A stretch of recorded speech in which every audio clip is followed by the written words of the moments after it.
पुढल्या बातमीकडे काँग्रेस आणि शरद पवार गटाच्या विलिनीकरणाच्या चर्चा सुरू आहेत। काँग्रेसमधून बाहेर पडलेल्यांनी एकत्र यावं असं संजय राऊतांनी वक्तव्य केलंय, तर एकत्र येण्याबाबत शरद पवारांनी पुढाकार घ्यावा असं देखील राऊतांनी म्हटलं। शरद पवारांची राष्ट्रवादी काँग्रेसमध्ये विलीन होणार अशा पद्धतीच्या चर्चा सध्या सुरू आहेत।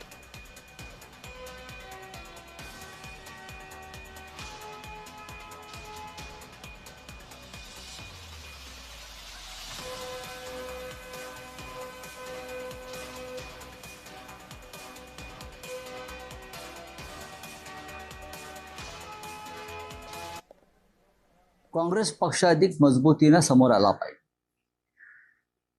राहुल गांधी तसे प्रयत्न करतायत, कष्ट करतायत, पण त्यांना अधिक मजबूती मिळण्यासाठी काँग्रेस पक्षातून वेळोवेळी अनेक घटक, अनेक नेते बाहेर पडले।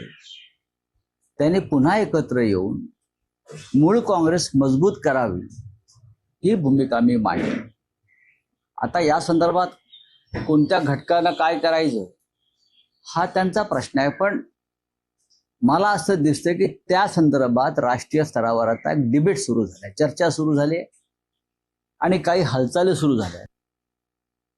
राऊत साहेबांचं मत ते रोज अतिशय परखडपणे आणि देशाच्या हितासाठी मांडत असतात आणि अर्थातच एका सशक्त लोकशाहीमध्ये प्रत्येकाला आपलं मत मांडण्याचा अधिकार आहे। आणि संजय राऊत साहेब माझ्यासाठी एक मोठे भाऊ आहेत, त्याच्यामुळे त्यांनी जे काही सूचना दिल्या आहेत त्याची नोंद आम्ही प्रत्येक जे सूचना करतात त्याची आम्ही नोंद घेतो।